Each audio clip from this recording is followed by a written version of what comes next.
This beautiful, beautiful day here in the Bay State. Great to see everybody, and really happy to be here today to make an announcement. Massachusetts means business. You know, from the beginning of this administration, we have been focused on how do we make Massachusetts more competitive? How do we make Massachusetts more affordable? How do we make Massachusetts a place where people want to come and raise their families, where employers want to set up shop and expand their business, right? And that's why we got after it hard, working with many of you in this room, cutting taxes in the first year, building more homes so that residents and employees can afford to live here. And we're just continuing to be guided by that focus every single day. Today, we're making an announcement that's in line with that. It's about getting rid of, shredding unnecessary regulations, things that get in the way of businesses being able to do what they need to do. And I am just grateful for the work of my fabulous team, our Interim Secretary of Economic Development, Ashley Stolba, Undersecretary of the Office of Consumer Affairs and Business Regulation, Leila D'Amelia. This is your birthday. I don't know if it's...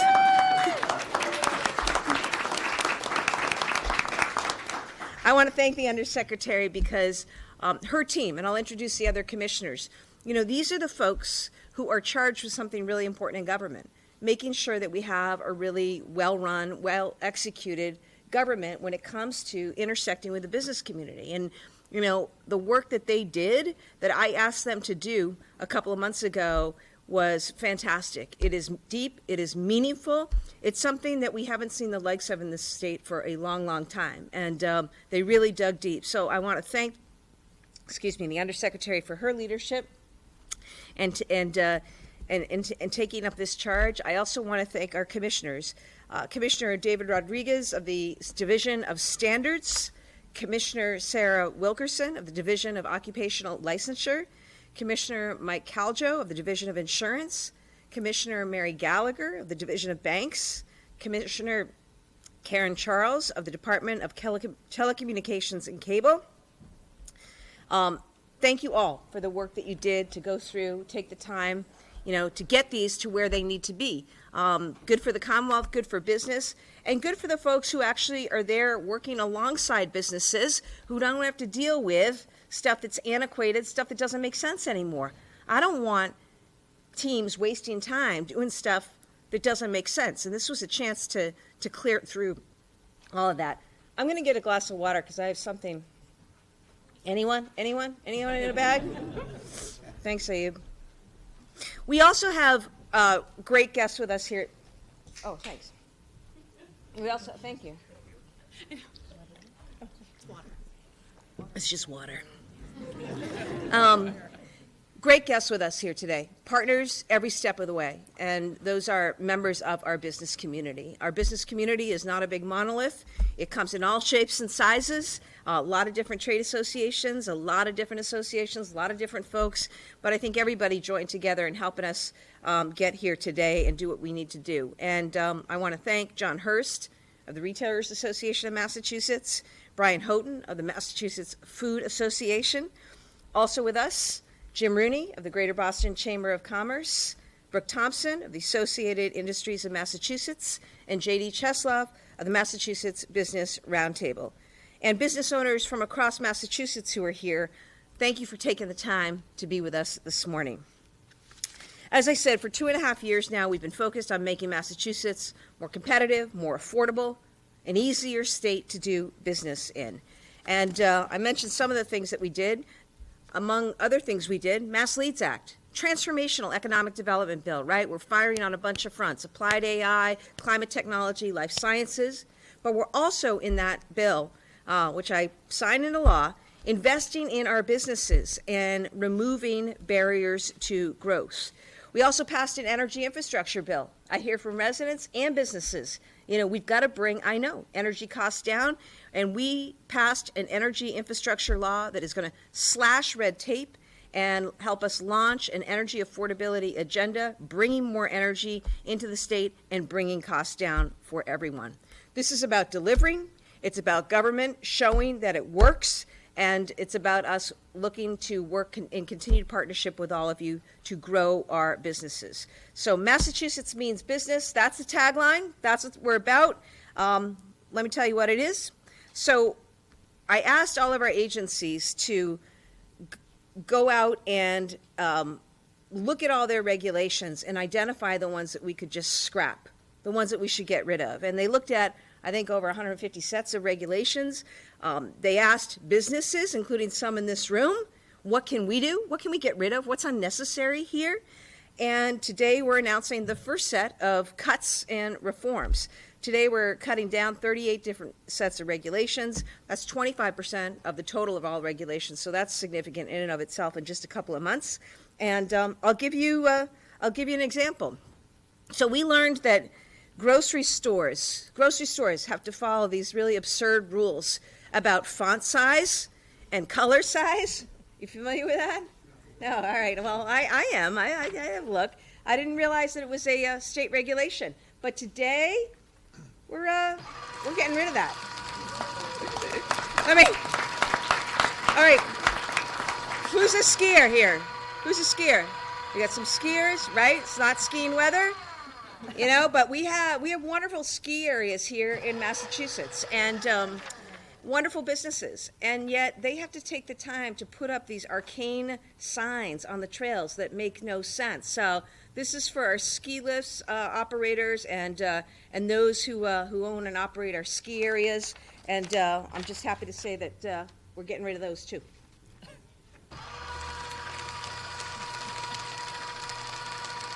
Oh. I understand. Okay, great. There's so much red tape. Look at all this. Yeah. But that is like the size of all the rigs that we're shredding, for real. I'm not going to do it all here today. All right. So here's another one. I love this one. So barbershops. Who doesn't love the striped pole outside a barbershop, right? Super cool, right? We love that image. Guess what? It wasn't meant just for decoration. State law required a barber shop to actually hang a freaking pole right outside the thing, which may be wonderful, right? It does attract. It's a nice, but like really, there was a state requirement. So we're getting rid of those barber poles. Although continue to hang them if you so desire, but no more required barber poles out there. What else do we do? Oh yeah, this is some. So we've been in this computer age now for a while here in Massachusetts, and yet we still have banks and insurance companies required to file stuff by paper, all right? Nothing wrong with paper, but that's not where the world is. And so we're getting rid of that, and we'll save some trees in the process, but no more required paperwork.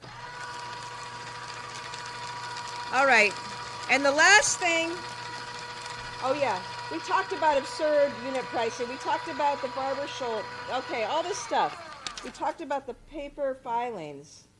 Okay, all that, right? All that, we're just, I'll do one more just because it's so fun. I love this. Love it. So that's just an example, okay? That's just an example. Look, businesses want, and we in government want, okay? And I say that. Businesses and government together, we want smart regulations, right? We want to protect public health. We want to protect public safety. We want to make sure that shady businesses aren't undercutting businesses that are doing things right by their customers. And that's what today is about. It's about making sure that we have the right regulations, smart regulations. Bottom line is that these changes are going to save businesses time. They're going to save businesses money. And you know who's going to benefit? Customers. So I'm really happy with the work that's been done today. I just remind folks we're the #1 state for innovation. We're not resting on that. We're clearing the way so innovators can innovate and builders can build and entrepreneurs can thrive. And today we're saying to every business, we need you, we believe in you, we want you to grow, we want you to be successful. And know also that the work doesn't stop here because Massachusetts means business.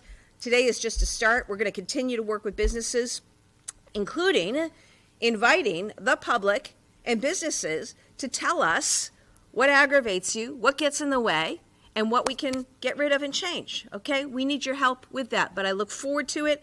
And this is about making sure that Massachusetts is a state where businesses don't just survive, they thrive. That's what we want. With that, I'd like to invite Secretary Stolba up to the podium to say more. Thank you. Thank you so much, Governor, for that warm introduction, and that is a very tough act to follow, so I'll be very brief, and I'm going to turn this off so that it doesn't actually accidentally start shredding something. But I do just want to take a moment to emphasize what the Governor said about the team standing behind me. These are rock stars. Not only do they put together this awesome, comprehensive reform package, but they're also working day in and day out to protect consumers, protect businesses, and to make the Commonwealth amazing. So I really just want to congratulate and thank this team behind me for all the work they do every single day and every single night and every single weekend, because these guys care so much about the work that they do. And I also want to embarrass Layla just one more time. And not only is it her birthday today, but her daughter is also here. I'm embarrassing you too, Sophia.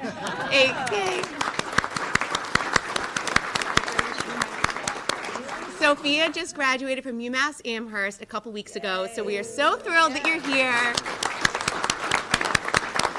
And we're happy to know that you're staying in Massachusetts after, right, Sophia? Yes. Okay, so as I said, I will keep this brief, but I do just want to say also thank you to the businesses. So I know this was a result of a lot of surveys and a roundtable and feedback and all the work that you all did to get us to this place. You were an integral part to that too, so thank you for that. I'll also just mention that, and the Governor said this too, this is one of many things that this administration is doing to make things easier for businesses, to streamline our processes, and also keep Massachusetts competitive. So I'll go over a few things that were included in the Mass Leads Act. So as many of you know, we did an economic development planning process at the beginning of the administration. You know, the Governor said this before, if we were going to do this, we're going to make it awesome, and we're going to take it really seriously. We had 1,200 people participate. Many of you are in this room and behind me. And from that, we heard the same thing that we're talking about now. Our processes are slow. They're very confusing. We have different grant programs and different incentives kind of spread across state government. So one of the things that we'll be launching in a couple of weeks is the business front door. I want to thank John. I know you were very helpful in walking us through and giving us some feedback, and some of you were also very helpful. Thank you. So that's going to be a very easy website where businesses can go to, write their name, write the amount of employees they have, how can we be helpful? And then someone on the back end will be helping that business. So that's something we're doing to streamline things and remind folks that Massachusetts, we're friendly. We want you here. We want you to expand here. And then we also took a look at a lot of the incentives that we offer. So included in Mass Leads are a lot of new programs that we're very excited about, but we also want to take a look at some of the ones that we already have that people love. So one of the programs is the Economic Development Incentive Program that's run out of the Mass Office of Business Development. I know many of you are familiar with this program. There were like thousands of questions, maybe not thousands, hundreds of questions that businesses had to go through, and they were still on paper. I think some people may have still been using a fax machine. So we went through all of those processes and slimmed them down and made it much easier. So those are just two examples of things that we're doing, but the Governor means it when she says it. She's going at us every day to make things easier, more streamlined, and keep us competitive, and we're doing just that. So I'm very grateful to be here today. Congratulations to the team, and congratulations to all of you. And it's now my pleasure to hand it over to our partner, John Hurst.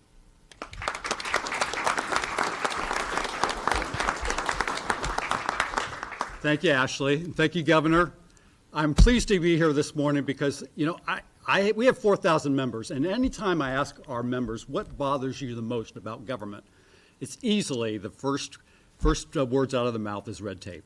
Whether you're talking federal government, state government, or local government, the red tape is what drives a small business owner crazy. Because you think about a small business, they don't have HR managers, they don't have staff attorneys, they don't have regulatory compliance staffs. So, you know, just getting their way through the red tape is something that really takes the owner of that small business the eye off the ball of serving their customers. So, you know, when the Governor announced this effort at the State of the State, I thought, wow, what a wonderful thing. What I see is introspection. Introspection is something that occurs in the private sector by the best employers out there that are looking in the mirror. They're saying, what are we doing right for our customers and our workforces? What are we doing wrong? What in some of our day-to-day operations, frankly, are antiquated? and need to be thrown away in order to allow us a future in the new economy. Frankly, introspection is something that rarely happens in government, federal, state, or local. We need it more at the state government level. And when the governor announced this, I thought, this is wonderful. Although I was a little concerned because, frankly, I don't want to get political here, Governor, but your two predecessors, one Democrat, one Republican, also announced regulatory reform efforts at the beginning of their terms. 16 years later, nothing had occurred. There are a couple of issues on the agenda here that we're talking about: unit pricing reform, hoisting reform. Those were issues that we presented to both of those administrations with no actual action. So when I see actual work happening, in about 125 days, real action and more action occurring as we move forward, I am very encouraged that introspection is happening with state government here in Massachusetts. And when you couple this regulatory reform effort with some of the things going on at Division of Insurance to help out small businesses with their health insurance, and a reflection on energy policy in Massachusetts, I'm seeing a widespread effort on introspection to make small businesses more competitive and give them a future here in the Commonwealth. And I thank you for that, Governor. It's very much appreciated. And with that, let me turn it over a longtime friend of mine, Brian Houghton of the Massachusetts Food Association. You don't Brian. want to do a shred? You got to do a shred. Oh, can I do a shred? I shut it off. You've been waiting 16 years for this. Oh, this is, yeah, you're right, you're right. Overdue. Here we go. There you go. That's wonderful. Thank you, Doesn't guys. that feel good? Yeah. Okay. Thank you, John. I think it's done. On behalf of the members of the Massachusetts Food Association, which includes over 500 food stores, grocery stores in the Massachusetts, and the industry that supports them, we certainly thank the governor and her team for everything they've done to make our lives a bit easier and make the lives easier for the shoppers, too. We've been living under unit pricing regulations, which dictate how a store must display what you're purchasing in a quantity, whether it's a liquid item in a gallon or a pint, or if it's a solid item that is in a pound or a weight measure. These regulations have been on the books for about 30 years was the last time they were looked at, in 1996. So things have changed. There's more on the shelves in the stores now than there was back then. Technology has caught up to everything now in the stores also. So this is a great step forward for our industry to be able to comply easier with the laws and regulations and make it easier for the shoppers, too, to compare for when they're shopping. So thank you for the long overdue look at the regulations and everything that's been going on. Getting rid of the red tape in our industry is something we've always wanted to do, we've always strived to do. We think the regulations are still fair and still great, and I think they're going to be great for the consumers and our industry, too. So thank you once again for everything you've done. I would like to turn it over, but I would also like to shred a little bit if I could. I'm going to get you one in particular. All right, we'll give you a red tape one, too. How's that? All right. That is perfect. That's great. Thank you, Governor. And they are gone.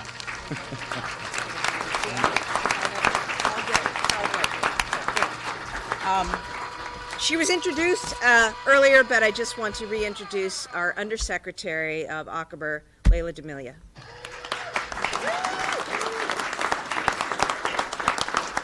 So I want to thank everybody behind me, and their staff is in here. The amount of work that went into this. We have 150 sets of regulations in the ACABR portfolio, and it took a lot of time and effort to really go through and work with all of the teams to figure out what can we cut, what can we amend, what can we rescind. DOI is actually rescinding 4 of their reg sets that we no longer need in the Commonwealth. So really, like, the kudos goes to the folks behind me, the staff in the room, really, like, just the amount of work in a it was January 1st that the governor talked to us in her office after we signed the domestic money transmission bill for Division of Banks to say, can you take this on since ACABR is the business regulation portfolio? And I said, absolutely, Governor, I can. And the folks behind me and the folks in this room are really the ones that deserve all of the kudos and the late nights and the weekend tags every time I had a question on one of their reg sets. So appreciate that. And I also know that a lot of the agencies, including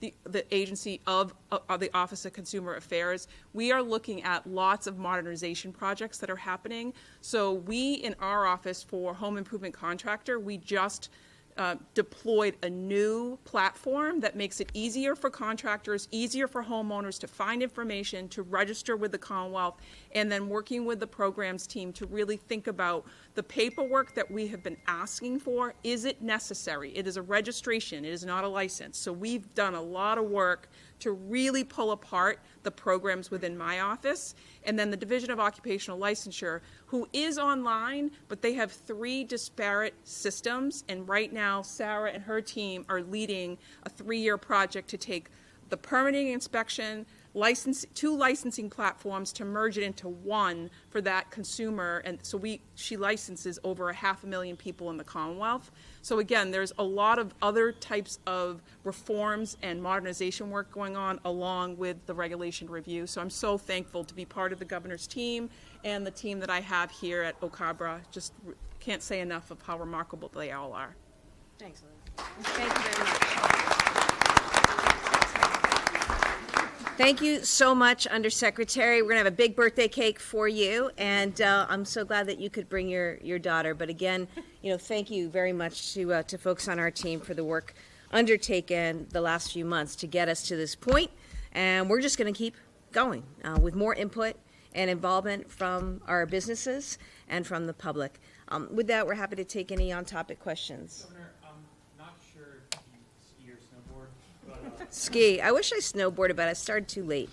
it seems like the Now I'm gonna hurt regulation myself. For that industry gets rid of like specific language around how cautionary signs are supposed to be displayed, and it replaces it with more general requirements. I'm looking at one here: snowmaking hydrants, for instance, have to be marked with horizontally or diagonally striped pole. Yep. Instead, you're replacing it with just a sign. How is that safer for skiers? And just what's the thinking around this? Yeah. Does anyone want to take this up? Happy to. Commissioner, come on up. Sure. Step forward. Okay, great. Commissioner Sarah Are you a Wilkinson. skier or a snowboarder? I am a little bit of both, but more of a skier. I started skiing when I was 3. So the regulations, what they do, they are not really about safety, and we have actually worked with all, I want to say it's 7, it might be 9, privately owned ski areas in Massachusetts, which is actually a feat in and of itself for those who are true skiers. I mean, I go to Colorado, many areas are being gobbled up by large corporations, right?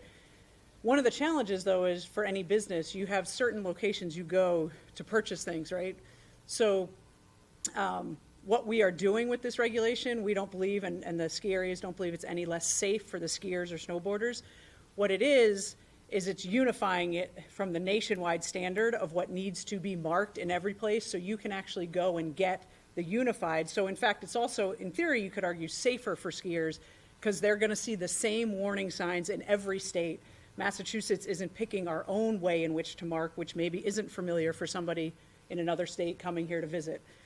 So we don't think it's any less safe, but we do think it's easier for the businesses to more cheaply acquire those signs, and it's more universal for the skiers to identify them.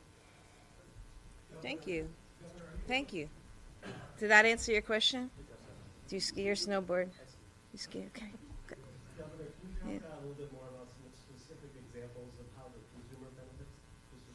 Yeah, and I welcome participation from our colleagues. I mean,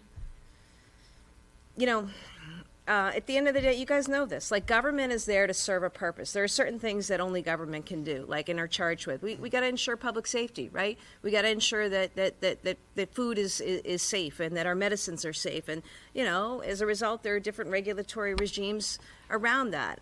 We got to make sure that businesses don't do shady things that undercut the good work and legit work that businesses are doing. And that's why we have a regulatory regime. And at the end of the day, whatever costs that a business has to incur, whether it's buying signs or poles or whatever, those things get passed on to consumers. So anytime you're, both cutting costs for businesses by saying you don't have to do this anymore, or you're saving businesses time because you can go about it a different way, file electronically instead of by paper, forego doing X, Y, and Z, right? That saves time. which also saves a business cost, and then, that is passed on to the customer. So maybe, that's how I think of it anyhow. I would add that some of the things that we want to do is also work with boards of registration, which also own these regulations. I have Frank Zona is here, and Frank and I have worked for maybe a dozen years trying to get the Cosmetology and Barbering Board to think about the market, to think about what consumers want. They want apprenticeships. Right now, that board does not offer apprenticeships. There are schools, there are folks that want to start cosmetology schools, but the regulations say to them, you have to have 25 chairs, which means you have to have 25 sinks. That seems crazy in a place where someone wants to open a school and they only want to have a small school. So things like that is what we're trying to do and work with boards to really open it up for the market, but also for consumers to have sort of more of a choice. And so that's the balance that we do every day, is how do we protect consumers, but also make sure the bad actors aren't coming in to take advantage of consumers. So that's the business sort of balance that the folks behind me and I do almost every day, trying to figure out how do we not be burdensome, but also protect folks. I mean, again, I worked in public. John knows me from public safety days, and we used to always say then, and it's appropriate for today, if we could predict bad behavior, we wouldn't need state laws nor regulations. But unfortunately, that's not something we can do. So we put these rules in place to really make sure that everybody has the level playing field. Governor, I guess this one might be for Mr. Flynn. Can you explain just more explicitly what difference shoppers are going to see when they go to the grocery store as a result of these changes?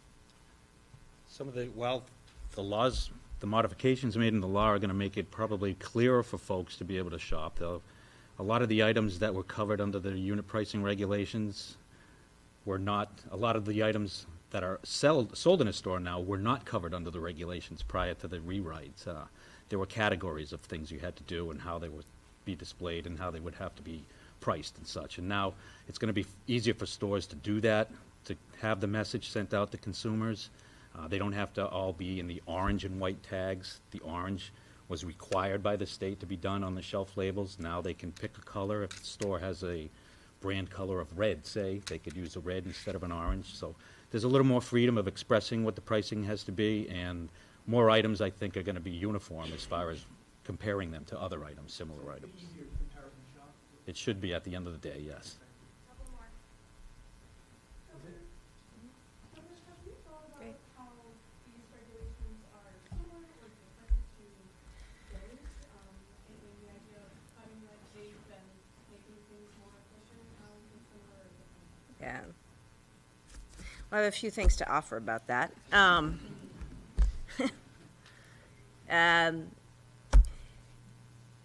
I was your attorney general, okay? I went after fraud and waste. I went after mismanagement. We investigated and prosecuted bad actors for that. What Doge turned out to be, though, was just indiscriminate firing of a whole bunch of people. Firing the people at the weather service who are going to tell us when the next hurricane is going to land, right? Firing people who do the inspections of medicines and food. Firing folks at the Veterans Center, right, who are providing care to, our moms and dads. That's what Doge has been, okay? What we are doing here is, I think, really like constructive, thoughtful engagement with the business community. What's working? What isn't working? Let's get rid of what's not working, and let's double down on what is working. And the best way we do this is by working together. It's why with everything we've done, when you talk about the siting and permitting of substations and stuff we need to bring more energy into the state, we did that with all of our stakeholders on that. Got it done, something that's going to make a difference. The housing bill, most transformative housing bill in history. We put together with developers, with builders, people across the board to figure out how do we bring online more housing. And that's the relationship that government should have with those it's here to serve. Taxpayers, residents, businesses, that's the relationship. That's what this office is about. When we say Team Massachusetts and we wear it on our bracelets, that's a real ethos. That's a real thing that we have. So, rather than destroying government and destroying people with expertise, you've seen all the people that Musk and company had to bring back once they realized, oh, shit, I fired the wrong guy. That's not what we're about, okay? We're about thoughtful, introspection, that's a good word, right? And also delivering. The team operates with a heightened urgency every day, and we're not there yet in terms of everything that we've got to do, but directionally, we're just going to continue to be on this path. The other thing that I appreciate, the commissioners, had an idea. They said, we're going to go out and talk directly to end users, okay? Whether, you're a hair salon, or you're running a plumbing company, or just, name the activity or engagement. Having conversations with real end users here in the state. What is it that you had to go through to get to where you are? And what could we get rid of? What could we make easier for the next person? And I really love that idea, and they're going to move forward with that. So that's why I say this is the first installment of Massachusetts Means Business, and there will be more to come. Governor, 40 people were arrested yesterday on Martha's Vineyard in Nantucket, allegedly living illegally in the country. Wondering if you got any information on that, heads up, more info on why they were arrested. Yeah, Chris, I don't have information. I'd like information. I understand that there were 40 people picked up. I also have only heard about 2 with alleged criminal records. And, this is part of the problem that we're seeing with ICE across the country and certainly here in Massachusetts. People are being picked up. We have no information about their circumstance. There have been real questions raised about due process and whether or not ICE and immigration officials are complying with due process here and in other states. And we need answers. And, I've said from the beginning, it's one thing to go after and target those who have committed crimes, who are here unlawfully. It's concerning when we see people, moms and dads, being ripped away from families, neighbors, coworkers taken away. Literally, it looks like on the way to job sites in Nantucket and on the vineyard. So we need to know more. But, the fear and the uncertainty, the anxiety that is created in these communities, I think is totally unnecessary. I don't think that this was what we thought that ICE was supposed to be doing. It was one thing to target, the bad guys. And remember, I set up, as AG, I set up the New England Strike Force on fentanyl. I'm happy to cooperate with federal and local and state law enforcement when it comes to going out and chasing bad guys and putting them away. But what we're seeing, were too many instances where real questions about due process are raised, and more than anything, we have zero information. Local police chiefs have zero information about what's happening in their communities. We at the state level have zero information about what's happening in communities, and that needs to change. We need to get answers. We need to get clarification from ICE, and it was very disturbing, needless to say, to wake up to that news about that activity on Martha's Vineyard and Nantucket. Apparently, the Coast Guard was there and just was. Again, I don't know all the circumstances, but from what I heard, just we're tailing people who were off to construction sites to do work, a day's work. Governor, the Harvard Business Committee was concerned about the escalated Trump-Harvard feud, about the impact of business, if we do see fewer students and cuts and stuff like that. Is that on your radar? The Harvard Business Association concerned about this stuff? Oh, I was going to say the Harvard stuff is, kind of sort of on my radar, big time. But the Harvard Square Business Association, I'm glad you're raising that because, one of the things with this activity, with the Trump administration attacking our colleges and universities, attacking things that are really part of the economic lifeblood of our state, when you think about, the GDP just produced. I mean, the numbers are pretty staggering. It's on the order of $1 to $4 or $5, right? The input into these places and the output in terms of GDP for our state, for our country. I've talked to you about the devastating effects of cuts to science and research.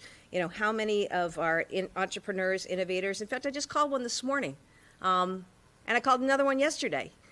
These are startups out of our universities that are doing incredibly cool work, growing businesses here in our state, including one who was a foreign student who came here to Massachusetts to study. So I've talked about the devastating impacts there. When it comes to local businesses, of course, right?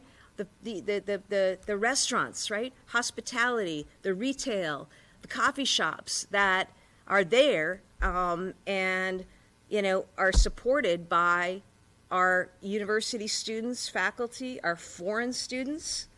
What was the number the other day? Just Harvard alone. I mean, you remember the figure? I'll give you the exact figure. Do you remember the exact figure of what the foreign students at Harvard do into supporting the local GDP right in the Cambridge area? It's certainly, it's certainly concerning, and this is what we're seeing playing out. This is the ripple effect of really wrong-headed attacks on not only, a university, and if Harvard's attacked, anyone can be attacked. There's whole issues about academic freedom there, telling a college, and again, we're home to the first school in the country, right? Public school in the country and university in the country. We've been about knowledge, learning, taking in different viewpoints, growing educational experiences. And now, the Trump administration, because they don't like Harvard, want to tell Harvard who they can let in, what they can teach, who they can hire. It's bad news for colleges and universities around the country. And the other thing I'd say is it's so dumb. It's stupid. Because right now, the only one winning with all this is China. Not just here in Massachusetts, but around America, because people are afraid to come here. If you've got a choice, I'm going to go up to McGill in Canada, or I'm going to go study in Europe, or research there, or start a company there, they're reading the room. There's a lot of uncertainty, just like the tariffs are creating so much uncertainty with the business community. The same thing's happening when it comes to students coming to this country and coming to Massachusetts. And so it's just really stupid, because now it is China who's on our campuses. I've talked about this before. The University of Massachusetts recruiting faculty who've been furloughed, recruiting our postdocs, saying, come over, we'll give you a lab, we'll give you support, you can research and incubate and innovate, start and grow businesses, not just in China, but the Middle East, Europe, and this is not America first. This is making Donald Trump and the administration, by doing this, are making America less competitive and putting American interests last. And, I'm very sorry that it has the effect, and it has the real ripple effect on our local businesses, on main streets, in communities around the state. You think about all the communities.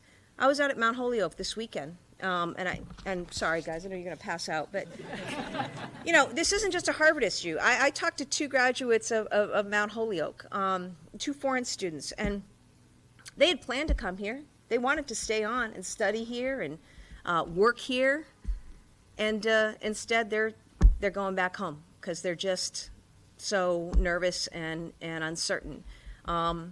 I talked to undergrads over the weekend at various institutions who don't have summer internships right now because life sciences, with NIH cuts and NSF cuts, have lost funding for these things.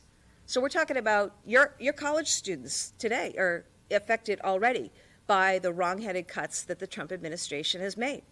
It's terrible for our economy, and it's terrible for this country. Governor, can I ask a non-topic question? Okay.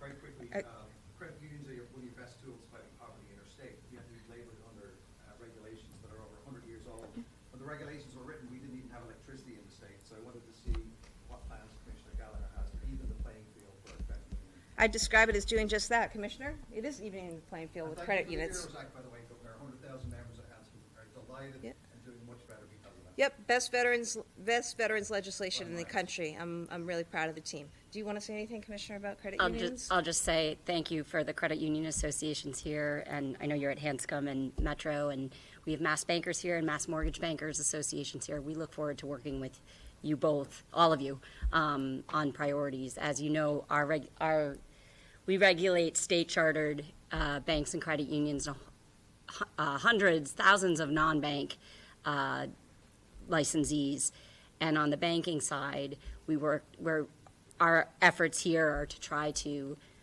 make the state charter as competitive as possible. You're subject to federal laws as well, and there's a vacuum happening right now with federal leadership in the banking and regulatory space. So we'll look forward to working with you in the weeks and months ahead. Thank you. Thanks, everybody. Okay, great.